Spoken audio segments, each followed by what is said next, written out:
주께서 사랑하는 우리 교회가 이런 교회 되게 하소서. 자주 하십시오. 자주요. 저는 요즘 좋은 게 나가실 때 우리 권사님 한 분이 그래요. 목사님 사랑합니다. 얼마나 행복한지 모릅니다. 자주 사랑을 고백하십시오.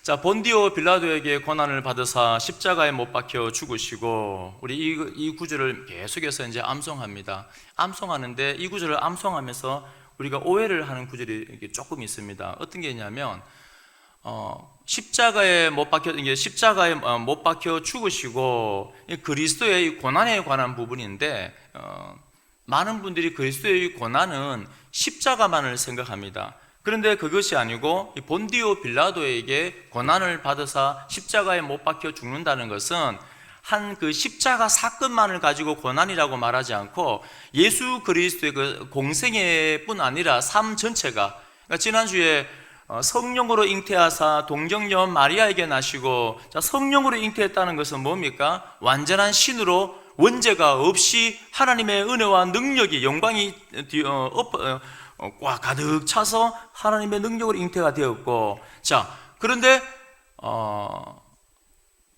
동정녀 마리아를 통해서 나왔습니다. 그 말은 뭡니까? 연약한 사람의 몸을 입고, 그러니까 성령으로 잉태한 그 순간부터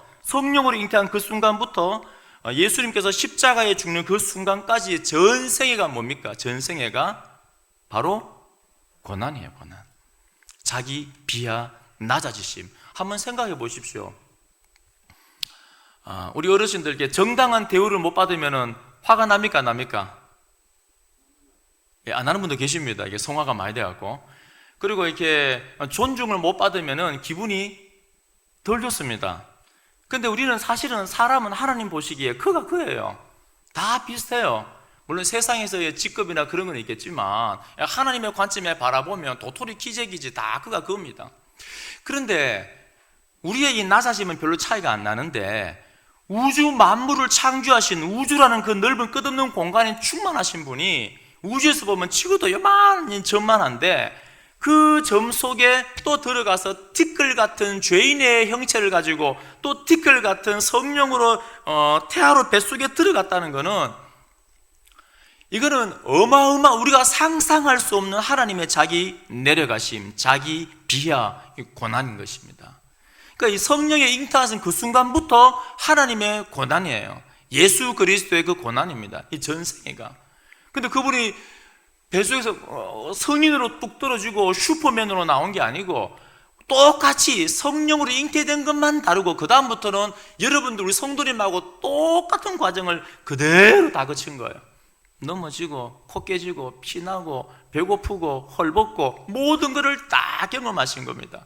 그게 뭡니까? 예수 그리스도. 그러니까 하나님이 얼마나 예수님이 답답한 마음을 가지셨겠습니까? 로마 군병들이 막 달려오고 대제사장들을 잡으려고 막 달려오면은 예수님 말 한마디면 천사 한 군대를 보내서 그냥 다 전멸시킬 수 있는데 그거 안 하시잖아요. 못 하시잖아요. 연약한 인간의 모습으로. 그러니까 예수님의 삶 자체가 그 십자가만 고난이 아니고 잉태되는 그 순간부터 예수님의 그 십자가까지가 다 고난인 것입니다. 근데 오늘 본문에 보니까 우리가 사도신경 고백할 때는 누구한테 고난을 받았다 되어 있습니까? 본디오 빌라도에게 고난을 받으사. 저도 어릴 때 교회 다닐 때 우리 선생님한테, 교회 선생님한테 여쭤봤습니다. 아니 성경을 읽어보니까 빌라도가 썩 나쁜 것 같지는 않는데 왜 우리 사도신경 고백할 때 빌라도가 죽였다고 얘기합니까? 오늘 빌라도를 보니까는 우리 오늘 그만 본문 읽었지 않습니까? 마태복음 27장 15절에서 26절까지 읽었는데 지금 빌라도가 어떻게 하고 있습니까? 가만히 보니까는 오늘 18절에 그가 그들의 시기로 예수를 넘겨준 줄 알미더라. 보면 보이잖아요. 정말 예수란 이 사람이 반란죄를 일으키고 가이사에게 항거하여서 나는 내가 왕이다, 그렇게 할 사람인지 아닌 거냐. 외모 보면 알지 않습니까? 늘 그 가난하게 살았던 그 사람이 늘 봉사하고 사람을 살리고 고치고 그런 소문이 자자한데 뭔 죽을 일이 있겠습니까? 그 빌라도가 봐도 야, 이거 시기와 질투로 죽이려고 하는구나. 이 예수가 인기가 많으니까. 사람은 질투가 얼마나 가득하냐면 사람을 죽이기까지 그 질투를 멈추지 못해요, 죄인들은.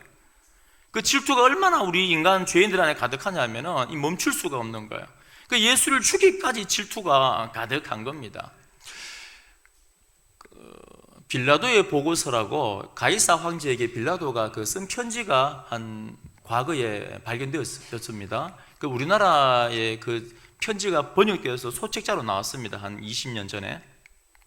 꼭 한번 읽어보십시오. 그 안에 내용을 봐도 빌라도가 가이사 황제에게 예수님을 목격하고 만나고 대면하고 편지를 씁니다. 긍정적인 내용들이에요.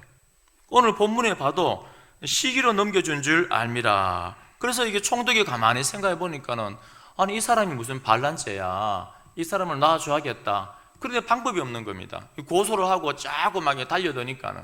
그래서 이제 빌라도가 한 가지 이제 제안을 합니다. 6월절이 되면 명절이 되면 이 죄수한 사람을 내어놓는 특사로 내보내는 이 전례가 있는데 잘 됐다. 그때 흉악한 강도 바라바를 내와 해서 예수님하고 세웁니다. 그러면 빌라도 생각에는 야 당연히 이제 예수님을 풀어주라 하겠지. 그런데 의외였습니다. 누구를 풀어주랍니까? 바라바를 풀어주고 예수를 십자가에 못 박아라 소리치는 겁니다. 이 다른 성경에 보면은 또 이게 돈으로 다 이미 매수를 했습니다. 이 군중들이 얼마 전까지만 해도 막 예수님만 예루살렘 들어오는데 호산나 호산나를 외치고 막 열광하고 난리 났던 군중들인데 하루아침에 그 돈으로 인해서 욕심으로 인해서 마음이 확 바뀌어버리는 거예요. 그렇게 좋다고 호산나 외쳐놓고는 이 십자가에 못 박아라, 내 눈앞에 그 이익을 위해서는 언제든지 변절하는 게 죄인들의 습성인 것입니다. 우리도 마찬가지입니다. 언제든지 그럴 가능성이 있는 거예요. 그러니까 이게 빌라도가 선고하기 전에 또 빌라도의 아내가 여보 조심해야 돼. 내가 지난밤에 꿈에서 이 사람 때문에 너무너무 힘들어서, 이 사람은 죄가 없어. 근데 빌라도가 아무리 노력해도 안 되는 겁니다. 결국에는 손을 씻고는 이 죄는 너희들에게 다 물려준다 하고 예수를 넘겨줍니다. 자, 그럼에도 불구하고 왜 우리 사도신경 고백할 때는 빌라도에게 고난을 받으사 이렇게 되어 있습니까? 두 가지 이유가 있는데, 첫 번째는 대표성입니다. 종교 지도자들이 죽인 게 맞고, 그 시기와 질투로 죽인 게 맞고, 로마 군인들이 못 박은 게 맞습니다. 그럼에도 불구하고 마지막 판결을 누가 했습니까? 빌라도가 한 겁니다. 누구를 대신해서? 가이사 황제, 이 세상 세력을 대신하여서 빌라도가 십자가에 선고해서 못 박게 내어준 겁니다. 그게 대표성이에요. 사실은 그 세상의 세력들 안에 우리들도 다 포함되어 있는 겁니다. 목사님, 저는 만약에 그 십자가에 달릴 때 있었으면 저는 반대했을 거예요. 내 혼자 반대했을 거예요. 그런 사람 아무도 없어요. 그 자리에 가면은 다 그 돈 받고 다 그 질투와 그 주도권 잡고 있는 그 대제사단들에 휩쓸려서 예수를 십자가에 못 박으라고 외쳤던 사람입니다. 그러니까 빌라도가 못 박았다는 것은 가이사가, 이 세상 권력이, 이 세상 사람들이, 세상의 세력들이 바로 내가 예수님을 십자가에 못 박도록 내어 준 것입니다. 그런 대표성이 있는 거예요.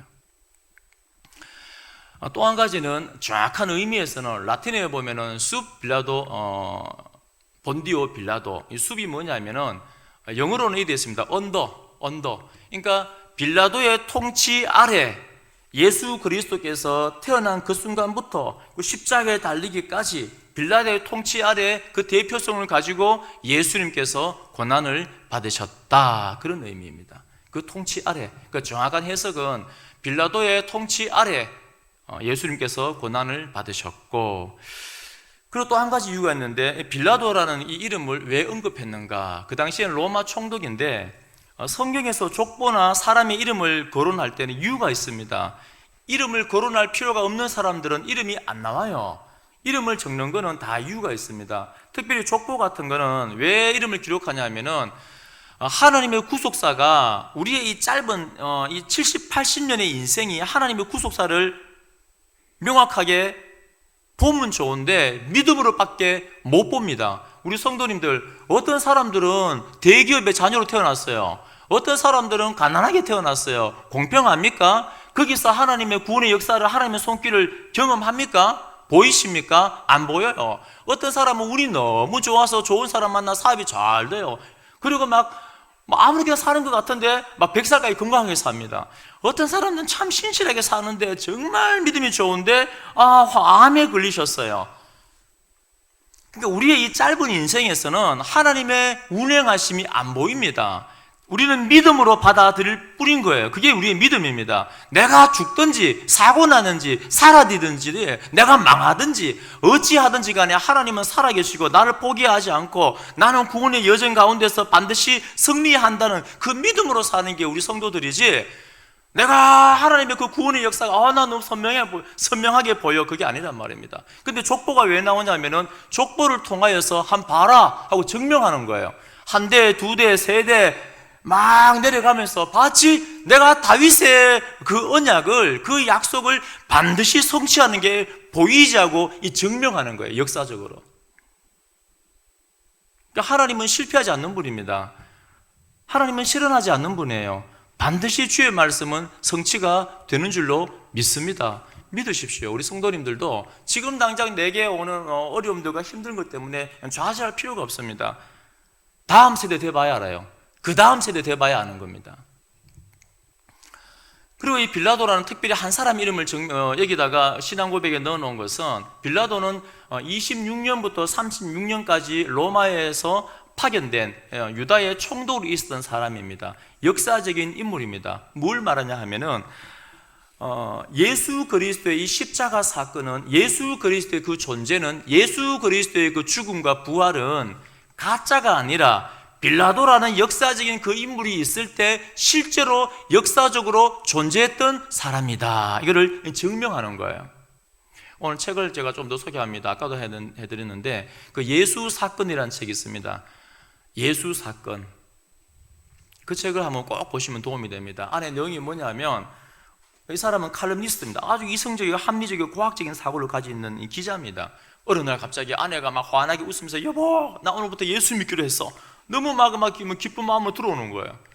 근데 이 기자가 가만히 보니까 무슨 소리 하냐고, 그거는 그냥 종교고, 종교는 신하고 마음의 평화를 유지하기 위해서 그 가는 거지, 뭘 그 예수를 믿어 이 사람이 하면서, 이제 이런 내 아내 같은 사람이 많기 때문에, 이 피해를 보는 사람이 많기 때문에 안 되겠다 싶어서 이 사람이 각 전문가를 다 찾아갑니다. 그래서 예수가 태어나지 않았었고 이 땅에 없었고 죽지 않았고 부활하지 않았다는 것을 증명하기 위해서 각 분야의 전문가를 다 찾아갑니다.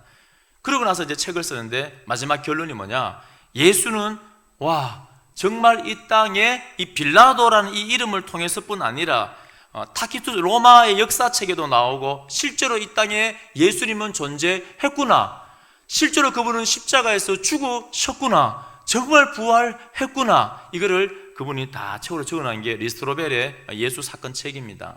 이게 왜 중요하냐면, 이 빌라도라는 이 이름을 거론함으로써 이 예수님의 십자가 사건은 우연도 아니고 환상도 아니고 신화도 아니고 실제로 우리가 밟고 있는 이 땅의 이 역사 속에 하나님이 개입하고 들어오셨고, 인카네이션, 성유신 하셔서 성령으로 태어나셨고, 이 땅에 사셨고, 십자가에 죽으셨고, 부활을 실제로 하셨습니다 하는 그 고백입니다.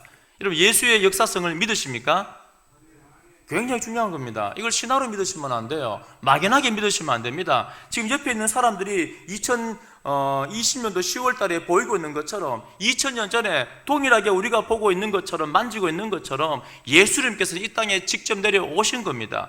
직접 죽으시고 부활하신 겁니다. 이게 왜 중요하냐면, 이 역사적 사건을 실제 사건이기 때문에 어떤 일이 일어납니까? 실제 그분이 죽었기 때문에 실제 우리의 죄가 사해지고, 실제 그분이 부활했기 때문에 우리도 앞으로 실제로 부활하는 줄로 믿습니다. 역사성, 이거를 굉장히 중요한 겁니다. 그래서 사도신경에는 빌라도라는 이 이름을 올려놓은 겁니다. 자, 그렇다면 예수님께서는 전 세계를 통해서 고통을 당하셨는데 구체적으로 어떤 고통을 당했습니까? 결론적으로 말씀드리면 예수님의 고통은, 가장 심한 고통은 영적인 고통입니다. 그렇지만은 예수님은 우리의 모든 것을 동정하는 분, 체휼하는 분으로, 약한 분으로 오셨기 때문에 우리가 겪는 그 육체적인 고통도 정서적인 고통도 다 겪으신 겁니다. 예수님께서 슈퍼맨으로 오신 게 아니지 않습니까? 성령으로 잉태하고 그 다음부터는 모든 사람의 과정과 똑같고, 그리고 예수님은 가난한 목수로 살았습니다. 늘 힘들게 살았습니다. 그리고 십자가에서도 우리 헬라어에서는 손이 여기서부터 여기까지가 손입니다. 그래서 못 박힌 자국이 보통 뭐 손바닥이, 영화 보면 손바닥이 주로 많던데, 존 스토턴 목사님의 그리스도의 십자가라는 책이 있습니다. 이 책은 좀 두꺼워서 읽기 힘든데 혹시 도전하실 분이라면 도전해 보십시오. 십자가에 관한 이만큼 두껍게 써놨습니다. 거기에 보면은 고대 문헌에 보면은 십자가에 못 박힌 그 유골들을 보면은 이제 뼈에 자국이 남지 않습니까? 못이 어디에 박혔냐 하면은 가로뼈, 세로뼈 2개 이 사이에 못이 박힌 거예요. 안 떨어져요. 근데 이제 외과 의사들이 하는 말이, 신경과 의사들이 하는 말이, 이 안에 사람이 신경이 지나가기 때문에 여기 못이 박힐 때는 사람이 겪을 수 있는 가장 끔찍한 고통을 겪게 되는 겁니다. 여기다 못 박아 놓은 거예요. 발목에다가. 그러면 이 못 박혀 있으면은 그 고통이 얼마나 심하냐면, 발목이 너무 아파서 손목을 의지하면은 한 2시간 지나면 탈골돼서 폐에 물이 차 죽어버립니다. 그러니까 막 계속 몸부림을 치면서 하루 종일 버티는 거예요. 아파서. 여기 힘주면 저기 아프고 여기 아프고. 그러면 까마귀 떼들이 옵니다. 와서는 머리 가죽을 다 쪼아 먹습니다. 눈하고. 그 고통은, 육체적인 그 고통은 이루 말할 수가 없는 것입니다. 그리고 십자가행 달리기 전에 잘 아시는 것처럼 채찍에 맞지 않습니까? 근데 우리 설교 많이 들었잖아요. 이 채찍이 긴 가죽인데 납으로 칼날을 만듭니다. 칼날을 만들어서 거기다 달아놔요. 그 때리면 몸에 박히지 않습니까? 당기면 몸이 다 갈라져요. 죄송합니다만은 고대 문서에는 그래 내장이 나오고 등뼈가 보이고 살이 너덜너덜하고, 그래서 이제 쇼크사로 죽어버린 일들도 있는 겁니다. 그러니까 예수님께서 그렇게 맞았으니까는 이 십자가, 내가 달려야 될 그 십자가를 못 지고 가는 거예요. 그러니까 예수님께서는 이 땅에서 육체적으로 겪을 수 있는 모든 고통들을 다 겪으신 겁니다. 그렇기 때문에 우리가 병에 걸리거나 암에 걸리거나 죽을 병에 걸렸거나 고통스러울 때도 하나님은 우리를 위로할 수 있는 분입니다. 그래, 네 얼마나 아픈지 나 알아. 얼마나 고통스러운지 알아. 다 아신다는 거예요. 우리가 힘들고 아플 때마다 여러분 하나님 앞에 나아가십시오. 우리를 채울하시는 분이고 긍휼히 여기시는 분입니다. 그리고 예수님께서는 이 땅에 연약한 모습으로 사시면서 이 정신적인, 이 정서적인 온갖 고통을 다 겪으신 분입니다. 그냥 이 땅에 오실 때 장군으로 오시고 건강한 모습으로 오시고 장대한 체격으로 오시고 부자로 오시고 이러면 좀 더 편리하겠는데, 예수님은 말구유에 태어났습니다. 그거는 하인들도 그렇게 하지 않아요. 이 종의 형상으로 왔지만은 종 중에서도 가장 낮은 자로 오신 겁니다. 그 정서가, 그 정신적인 스트레스가 어떻게 했겠습니까? 아무도 예수님을 알아주지 않습니다. 예수님 막 이게 이제 공생을 하고 이제 복음을 전하고 있는데 이 친척들이 뭐라 합니까? 마가복음 3장 21절에 예수의 친족들이 듣고 그를 붙들러 나오니, 붙든다는 건 잡으러 나왔다는 거예요. 예수님을 잡으러 나온 거예요. 뭐 때문에요? 이는 그가 미쳤다 하밀더라. 예수님은 지금 하나님의 그 마음으로 막 열정을 가지고 하나님의 말씀을 전하고 사역하고 있는데, 지금 나를 위로해주고 내 편이 되어주고 지지해주고 그런 중요한 사람들이 어떻게 하고 있습니까? 친척들이 붙잡으러 오는 거예요. 야, 저거 미쳤다, 저 젊은 저놈 저거, 아이고야 어떻게 하노 하고 붙잡으러 오는 거예요. 그러니까 한 번도 인정을 받지 못한 겁니다. 우리 성도님들 이게 살면서 많이 겪어보셨겠지만, 육체적으로 한 방 맞는 게 아픕니까? 이 정신적으로 이 찔림을 받는 게 더 아픕니까? 우리가 정신적으로 인정받지 못하고 정신적으로 공격당하는 그 스트레스는 우리에게 분노를 불러일으키고 우리의 자아를 상하게 하는 겁니다. 외적인 고통은 그냥 뭐 반창고 바르고 약 바르고 꾸매면은 몇 달 지나면 다 낫습니다. 뼈 부러져도. 그런데 우리의 내상은, 우리의 정신적인 이 고통, 정신적인 상처는, 특별히 부모로부터 받은 이 정신적인 상처, 사랑받지 못한 그 사람은 이 괴물이 돼요, 괴물이. 어릴 적에 아무리 중직자가 부모라도 하나님의 그리스도의 그 사랑, 그 은혜를 아버지로부터 경험하지 못하고 자란 자녀들은 계속 자라면서, 제가 누누이 말씀드리잖아요. 십자가 복음 앞에 정확하게 정직하게 내 속에 있는 걸 다 끄집어내어서 가면을 하나 벗겨내고 또 벗겨내고 100개 1000개의 가면을 다 벗겨내어서 내 속에 있는 상처가 치유가 안 되어지면 안 된다니까요. 제가 사역을 해보면 많은 사역자들도 이 상처를 그대로 안고 있어요. 그 말은 뭐냐면 아직까지 하나님으로부터 그 은혜와 그 사랑을 경험하고 그 사랑을 내 심령을 만져서 이 고쳐진 역사가, 치료되어진 역사가 없는 거예요. 그 상태로 사역을 하고 그 상태로 중직을 하고 그 상태로 교회 다니면 이 가시나무가 되어서 서로를 찌르는 거예요. 그러니까 사람은 그러하지만은 예수 그리스도는, 주님은 그 안에 사람에 대한 사랑의 은혜가 가득 흘러 넘치기 때문에 그렇게 공격을 받고 그렇게 무시를 당하고, 야, 너 귀신이지, 너 바알세불이지, 너 마귀지. 한번 상상해 보십시오. 우리 장로님한테도, 야, 장로님 마귀 들었대 안 해, 이러면 기분이 안 좋겠죠? 별로 안 좋으실 거예요. 죄송합니다. 그런데 예수님인데, 하나님인데, 하나님 그 자체인데 너는 바알세불의 힘을 입어서 너는 하고 있지 않느냐. 얼마나 상처가 되겠습니까? 얼마나 화가 나고 분노가 나겠습니까? 그렇지만은 예수님께서는 그 사랑이 있기 때문에, 그러니까 한 번도 예수님 인정받은 적이 없습니다. 그 호산나 호산나 외치는 그 군중들이 하루아침에 십자가에 못 박혀 죽여라고 바뀌는 거예요. 이 버림받은 그 마음 아시지 않습니까? 여러분, 배신당하고 버림받을 때 기분이 어떻습니까? 안 좋아요. 분노가 납니다. 근데 예수님은 성경에 보니까 그 12 제자들까지도 배신하고 십자가 달릴 때 다 도망가 버리고 없습니다. 그 얼마나 외로웠겠습니까? 예수님의 그 삶이 자신을 알아주는 사람이 이 지구상에 단 한 사람도 없는 거예요. 얼마나 외로웠겠습니까? 그러니까 정서적인 그 정신적인 고통이 이루 말할 수가 없는 겁니다. 예수님의 그 삶 자체가 고난이에요. 그리고 끝으로 뭡니까? 바로 영적인 고통입니다. 영적인 고통. 예수님께서 가장 심하게 겪었던 고통이 뭐냐면 영적인 고통입니다. 우리도 중생했다면 그 영적인 고통이 가장 두려운 겁니다. 뭡니까? 삼위일체의 하나님이십니다. 하나님께서는 창세 전부터, 영원 전부터 삼위일체 하나로 존재하셨습니다. 그런데 처음으로 어떻게 되어집니까? 영적으로 단절이 되어져요. 하나님으로부터 떨어져 나갑니다. 그게 뭐냐면 그게 죽음이에요. 그래서 지금 사도신경 말고 오해의 소지가 있어서 과거에 있었던 그 사도신경은 음부에 내려가사가 안에 삽입되어 있습니다. 그러니까 지금 성도님들은 그걸 오해할 것 같아서 그 사도신경에서 빼버렸어요. 그 무슨 말이냐면 하나님이 안 계신 곳, 하나님이 안 계신 곳이 지옥입니다. 하나님이 안 계신 곳이 사망이에요. 죽음입니다.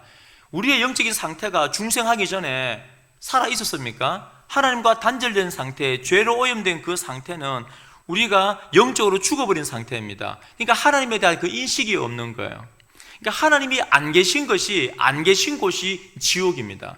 예수님께서 영원토록 하나님과 삼위가 함께 계셨는데 그 영적인 고통이 뭐냐면 바로 하나님과의 단절, 죽음, 음부의 그 권세를 경험하는 거예요. 하나님으로부터 버림받는 거. 오늘 본문에 읽었지 않습니까? 45절 6절에 나의 하나님 나의 하나님 어찌하여 나를 버리셨나이까. 한 10년 전입니까? 패션 오브 크라이스트라는 영화가 있는데 그 영화에 보면은 별로 성경적인 영화는 아닙니다. 어떤 분들은 그 영화 보면서 많이 울었고, 야, 내가 평생 설교 들었던 것보다 오늘 한편에 이 영화로 내가 은혜를 더 많이 받았다, 이런 분들이 계시던데 별로 성경적인 영화는 아니에요. 무슨 말이냐면 거기에는 지금 그리스도의 고통이 어디에 초점 맞춥니까? 정서적인과 영적인 가장 본질적인 고통에 초점을 맞추는 게 아니고 육체적인 고통에 초점 맞추는 거예요. 겟세마네에서 막 기도하는 것도, 와, 내일 십자가에 못 박혀 채찍맞으면 진짜 아플 것 같은데 하나님 할 수 있다면 이 잔을 내게서 옮기옵소서. 그거 맞습니까? 아니에요. 실제로 초대교회에는 예수님보다 더한 고통을 많이 겪고 죽은 순교자들이 많이 있습니다. 한번 상상해 보십시오. 원형 경기장에 사람들이 이제 금투사를 싸우러 보러 왔는데 그 오프닝으로 뭐 하냐면 이 수천 명, 수백 명 사람들이 모여서 막 환호를 해요. 거기다가 예수 믿는 사람을 묶어놓고 풀어놓습니다. 그리고 일주일 후에 사자들 풀어놔요. 그러면 그 많은 사람들이 뭐 합니까? 막 비웃습니다. 껄껄껄거리며, 나는 지금 도망 다니고 사자에게 내 살이 뜯어먹히고 서서히 죽어가고 있는데 저기 수백 명의 사람들이 보면서 웃으며 즐기면서 그걸 보고 있어요. 얼마나 비참합니까? 그렇게 비참하게 죽어가는 겁니다. 태워 죽여도 한 번에 안 태워 죽이고 때로는 고통스럽게 죽이려고 나무 밑에다가 물을 부어놔요. 그럼 어떻게 됩니까? 사람을 서서히 쪄서 죽이는 거예요. 이만한 철판에다가 불을 떼놓고 그 위에 사람을 죽이는 겁니다. 온갖 잔인한 방법으로 톱을 켜서 죽이기도 하고, 그러니까 십자가보다 더 잔인한 방법으로 수많은 사람들이 순교했습니다. 그럼 예수님보다 더 위대합니까?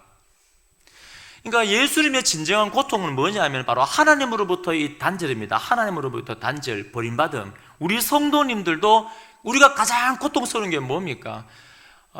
다윗이 그 음행을 저지르고 그 다음에 살인을 저지르고 나서 뭘 가장 두려워했습니까? 사람들이 나를 공격하는 걸 두려워한 게 아니고 가장 두려웠던 게 뭐냐면 하나님이 나를 버리면 어찌할까? 하나님이 나를 버리면 어찌할까? 그게 시편 50편 아닙니까? 51편입니까? 그러니까 가장 고통스러운 게 뭐냐면은 영적인 단절, 하나님으로부터 버림받는 거, 죽음, 그것이 바로 지옥입니다. 지옥. 우리 성도님도 마찬가지입니다. 우리 성도님들 이 땅을 살아갈 때 만약에 하나님께서 우리를 버려버리면 어떻습니까? 하나님의 은혜가 경험되어지지 않고 하나님이 내 기도를 들어주지 않고 하나님의 나를 버려버리면은 죽어버리는데, 그곳이 지옥인데 이 땅에 살다가 영원한 지옥에 떨어져야 되는데 그것이 가장 고통스러운 겁니다. 그 영적인 고통. 오늘 예수님께서는 그 고통을 받으셨다는 것입니다. 하나님께로부터 그 아들이, 영원 전부터 함께 계시던 그 아들이 버림받은 것입니다. 왜 이런 고난을 예수님께서 당하셨습니까? 왜 이런 고난을 하나님의 아들이 자기 비하, 이런 육체적인, 정서적인, 영적인 고통을 다 당하셨습니까? 그분은 죄가 없는데, 원죄도 없고 자범죄도 없는데 바로 우리의 중보자로서 우리의 모든 죄를 단번에 없애고 우리를 하나님의 자녀로 만들어주기 위하여서 우리를 사랑하기 때문에 예수님께서 그 모든 고통을 그 한 몸에 다 받으신 줄로 믿습니다.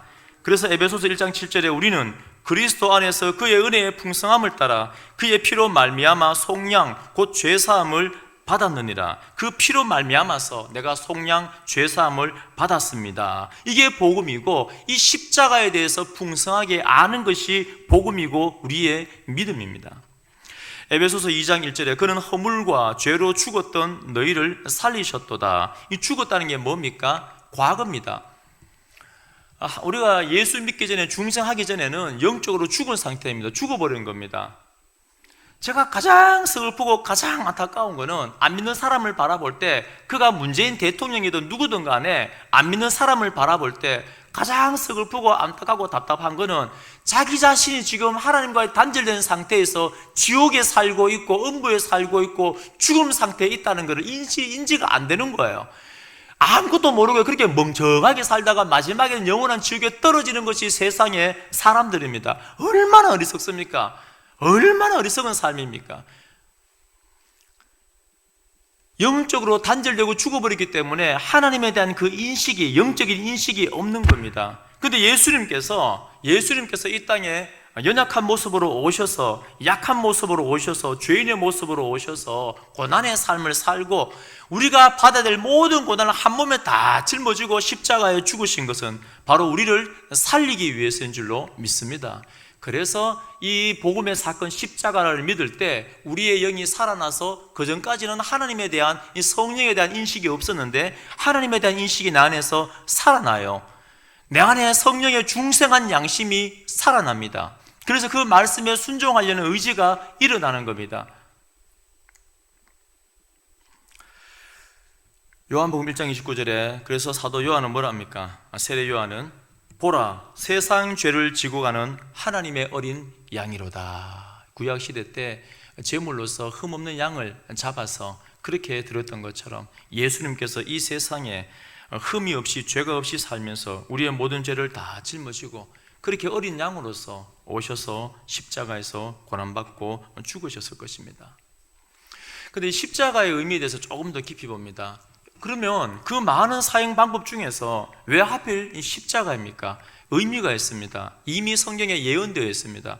왜 십자가가 중요하냐면 그냥 죽을 것 같으면은 뭐 단두대에서 죽든지 굶어 죽든지 돌에 맞아 죽든지 여러 가지 사형법이 그 당시에 많이 있습니다. 그런데 왜 하필 십자가에서 죽으셨는가? 이미 성경에 다 예언되어 있는 겁니다. 뭐냐면은 로마 시대 때 사람들이 십자가는 로마인들에게는 해당이 안 됩니다. 왜냐하면 로마인들조차도 이 십자가라는 말을 우리는 요즘에 거리낌 없이 말을 하는데 2000년 전의 사람들은 이 십자가라는 말을 입에 못 내뱉습니다. 너무 막 치가 떨리는 그 고통스러운 사형법이기 때문에 그걸 한번 본 사람들은 그 과정, 막 살이 떡 뛰고 피가 나고 철철 흘리면서 그 십자가 지고 갔다가 못에 박히고 비참하게 죽는 그 모습을 본 사람들은 아무도 그 십자가라는 그 단어를 입에 못 내뱉습니다. 너무 치가 떨려서. 그리고 로마인들은 십자가에 못을 안 박습니다. 잘못을 하더라도 다른 방법으로 사형을 시킵니다. 그런데 유일하게 로마인들도 십자가에서 처형당할 수 있는 죄목이 하나 있습니다. 아주 심각한 죄목입니다. 그게 뭐냐면은 반역죄입니다. 반역죄, 반란죄.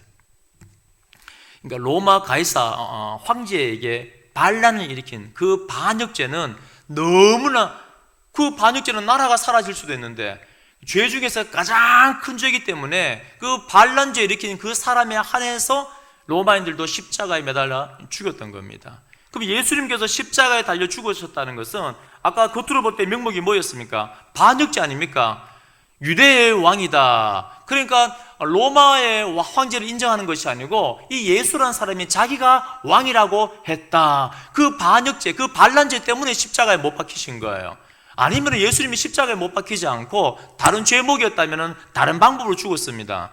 그런데 반역죄로, 이건 뭘 의미하냐면은 우리 모든 죄인들이 가지고 있는 죄가 어떤 죄목입니까? 그냥 도둑질한 죄목입니까? 거짓말한 죄목입니까? 아니에요. 죄송한데 여기 계신 모든 사람들의 죄목이 뭐냐면 가장 심각한, 가장 두려운 바로 하나님 앞에 반역하는 죄입니다. 죄가 뭐냐면 죄 중에 가장 큰 죄가 하나님 앞에 반역하는 거, 불순종하는 거. 우리가 중생하기 전에 어떤 사람이었습니까? 하나님 앞에 반역하는 겁니다. 그게 죄의 본질이에요. 아담이 죄 왜 지었습니까? 안 지을 수도 있는데, 야, 너 이거 먹으면 힘이 좀 세져. 야, 너 이거 먹으면은 건강해져. 똑똑해져. 그러면 아무 문제가 없는데 먹었겠습니까? 하나님 먹지 말라 하셨는데. 하나님이 먹지 말라고 했는데 왜 반역을 했습니까? 이거 먹으면 너도 하나님처럼 돼. 너가 하나님이야. 하나님이 왕이 아니고 이제 네가 왕이야. 그게 뭡니까? 그게 반역입니다. 그러니까 중생을 안 한 사람들은 지금도 변함없이 누가 왕처럼 살아갑니까? 내가. 이 성경도 누가복음이 아니고 내가복음밖에 없어요. 내가 온 세상의 기준이 되어서 하나님 앞에 이 반역하는 겁니다. 우리가 중생하기 전에는 다 그 반역자로 산 겁니다. 원죄 가운데 우리가 자범죄를 지었기 때문에 죄인이 아니고 우리는 원죄 가운데 반역자로 태어났기 때문에 죄를 안 짓고는 못 사는 거라니까요. 죄 안 짓고 한번 살아보십시오. 가능한가? 불가능합니다. 나는 죄가 없어요 하는, 나는 죄가 좀 별론데요. 가끔씩 이런 중직자분들 계십니다. 그분들은 중생을 안 한 거예요. 중생을 안 하니까 죄에 대한 인식이 없는 겁니다. 중생을 하고 나고 성령이 임하면은 내 안에 죄가 얼마나 많은지를 깨닫게 되어지는 겁니다. 그래서 이 십자가는 뭐냐면 이 죄의 중대함을 이야기하는 겁니다. 아, 내가 지은 죄가 이렇게 치명죄이고 중대하구나. 이런 꼭 하셔야 돼요. 많은 분들이 죄를 가벼이 여깁니다. 아니 뭐 이럴 수도 있지 뭐. 이럴 수 있는 거 아닙니다. 하나님 앞에 이 반역은 죄 중에 가장 큰 죄입니다.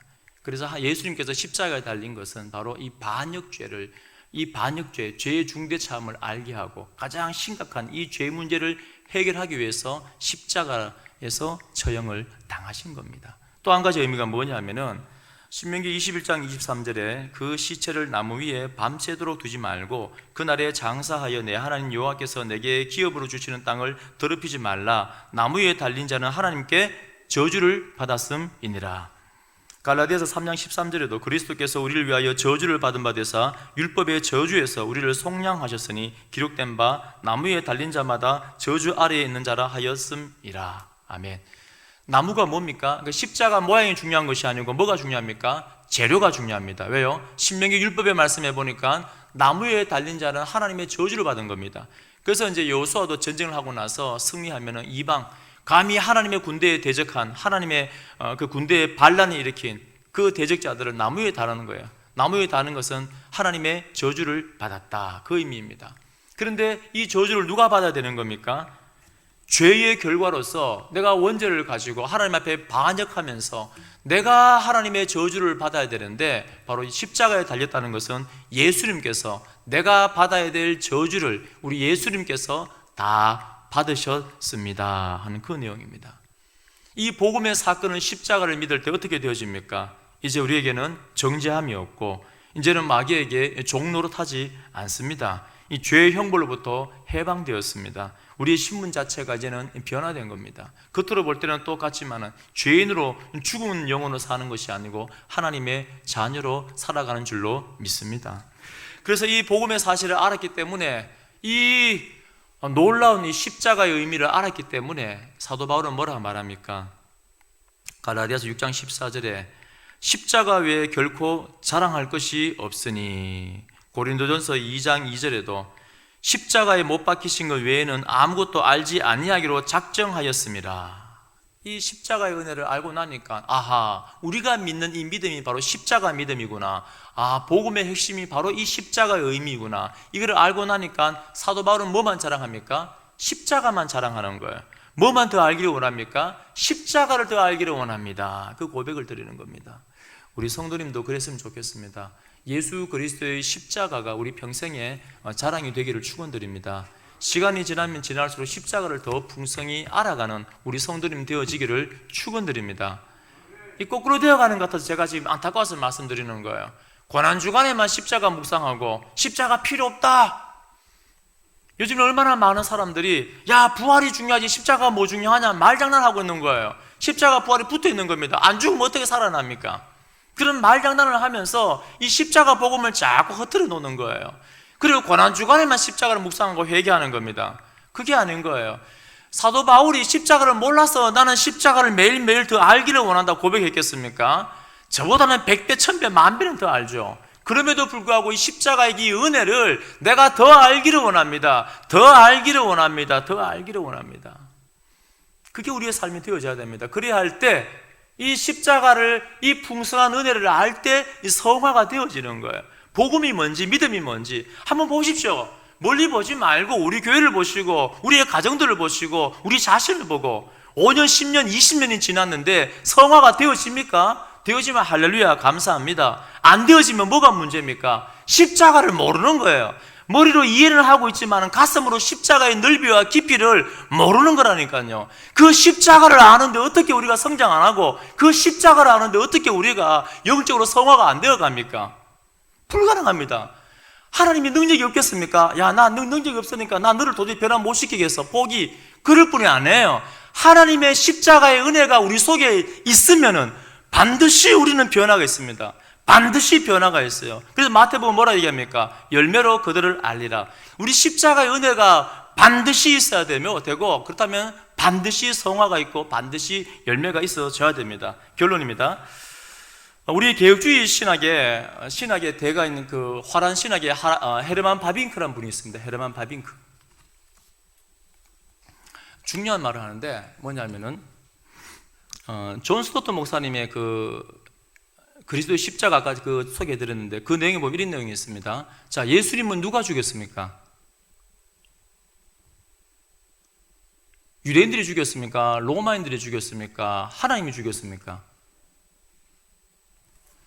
자, 이거를 두 가지 나옵니다. 뭐냐면은 소극적인 고난, 다시 말해서 외형적으로 볼 때는 유대인들 종교 지도자들의 질투와 그 다음에 로마 군병에 의해서 빌라도에 의해서 선고되어지고 고난을 주었습니다. 십자가에 못 박았습니다.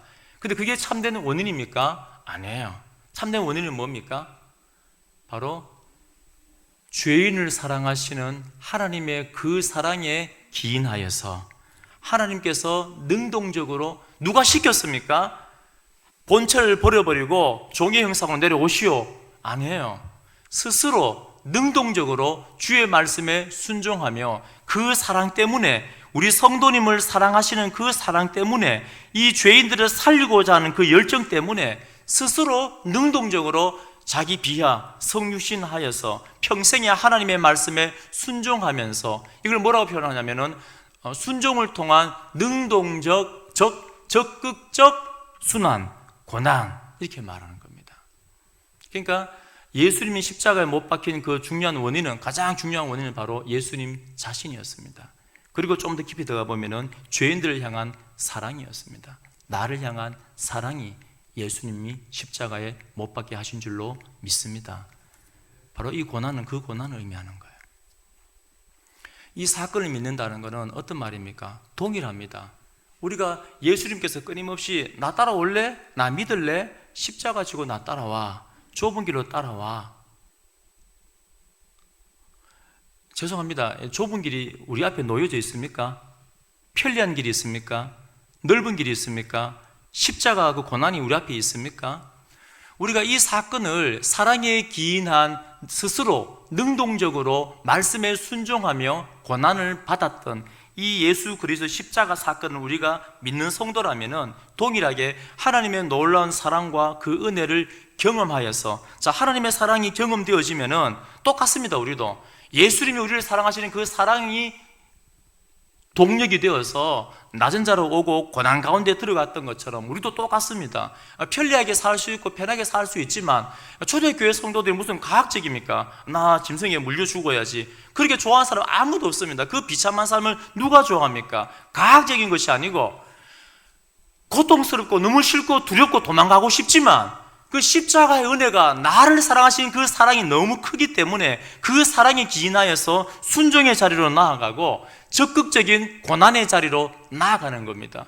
너 죽여 하는데도 복음을 전하고, 너 잡아가 하는데도 기도하고, 그 자리로 나아가는 겁니다. 그게 좁은 길이고 예수님께서 말씀하신 것처럼 생명의 길이고 십자가 지고 나를 따라와 하는 겁니다. 그렇다면은 우리가 지금 우리가 간다고 총 겨누고 죽일 사람은 없지만은, 그럼에도 불구하고 이 시대에 우리 대한민국에 있는 우리 교회 성도들은 너무 편리함을 추구합니다. 육체를 움직이지 않으려고 해요. 고난을 안 받으려고 합니다. 그렇지만 이 말씀을 통하여 십자가를 깊이 묵상하면서 하나님의 은혜와 사랑이 우리 안에 흘러 넘쳐서 나도 이 구원의 십자가의 은혜를 경험하고 나니까 내 속에 소원이 생기고 소망이 생기는데, 내 생명이 10개 100개라도 내 사랑하는 주님을 위해서 다 드리고 싶다는 그 열정이 우리 안에서 일어나기를 축원드립니다.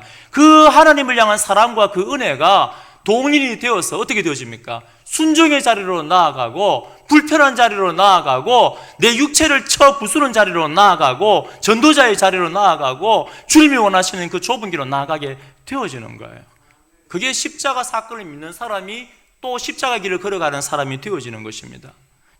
육체를, 우리 어르신들 몸이 불편하신 분 말고 우리 젊은 분들 육체를 괴롭히십시오. 육체의 편리함을 추구하지 말고 하나님의 그 십자가의 사랑이 커서 새벽에도 좀 나오고 수요일도 나오고 기도 자리 포기하지 말고 렌틀공 들고 전도의 자리에 나가고. 저도 이게 전도해 보면은 사람들이 막 기량 가면 혀를 막 찹니다. 쩌쩌 하면서. 아니, 멀쩡하게 잘생긴 사람이 양복 입고 그 뭐 하는 짓이냐고. 여러분, 그 능동적인 적극적인 그 고난에 순종을 통하여서, 순종 안 하는 사람들은 고난 없습니다. 뭐 자기가 왕인데 고난 없죠. 하고 싶은 대로 사시는 분들은 고난이 없어요. 그렇지만 하나님의 말씀 앞에 이 목회 안에 들어와서 순종하는 사람들은 힘들어요. 사실은 저도 안 하고 싶을 때가 많습니다. 성경 안 읽으면 얼마나 편해요. 기도 안 하면 얼마나 편합니까? 기도하는 게 힘들어요? 안 하는 게 힘들어요? 물론 막 성령 충만하면 안 하면 죽죠. 보편적으로는 하는 게 노동입니다. 힘듭니다. 아무도 능동적인 순환에 그 자리로 안 나가려는, 고통의 자리에 안 나가려, 십자가 길을 안 걸어가려고 하는 겁니다. 그렇지만 우리 성도님들 부탁드립니다. 십자가를 평생 알아가고 복음을 평생 알아가고 하나님의 큰 은혜와 사랑으로 인하여서 적극적으로 능정적으로 예수님 따라서 순종함으로 그 고난의 길을 열심히 달려가는 믿음의 사람 되어지기를 축원드립니다.